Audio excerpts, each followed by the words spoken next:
শান্ত মুশফিকদের রাতের ঘুম হারাম করতে অদ্ভুত কৌশল রপ্ত করছেন ব্লেসিং মুজারাবানি। অনুশীলনে তাকে দেখা গিয়েছে পাস স্ট্যাম্প নিয়ে বোলিং অনুশীলন করতে।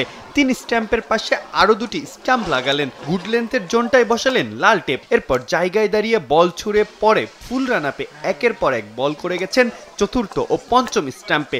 কোনোটা আবার হঠাৎ লাফিয়ে ডিরেক্ট মিডল স্ট্যাম্পের দিকেও ঢুকিয়েছেন। বোঝাই যাচ্ছে ব্যাটারকে উইকেটের পিছে খোঁচা দিয়ে ক্যাচ আদায় করার জন্যই এমন একাগ্রতা দেখাচ্ছেন তিনি। 7 ফুটের কাছাকাছি উচ্চতার এই পেসার শান্ত মুশফিকদের নাকানি চোবানি খাওয়াতে প্রস্তুত করছেন নিজেকে। দারুণ ছন্দে থাকা মুজারাবানি চলতি বছরেই 2 টেস্টে নিয়েছেন 16টি উইকেট। আফগানিস্তানের বিপক্ষে দ্বিতীয় ইনিংসে 6টি আর আয়ারল্যান্ডের বিপক্ষে প্রথম ইনিংসে 7টি উইকেট। ঢাকার ভেতরে এয়ারপোর্টের উল্টা দিকে প্রকল্পের সিকিউরিটি ভালো, লোকেশনও ভালো। 3টা প্লট নিয়ে নিলাম। নে বাবা, তোরা এখন নাকে তেল দে ঘুমা। বাংলাদেশের সাথে খেলা একটি টেস্টেও শান্ত মুশফিক সহ এক ইনিংসে নিয়েছিলেন 4টি উইকেট। তাসকিনের সাথে জড়িয়ে পড়েছিলেন বিবাদেও। হার না মানার মানসিকতাই তাকে আরো বড় খেলোয়াড় হিসেবে তৈরি করছে।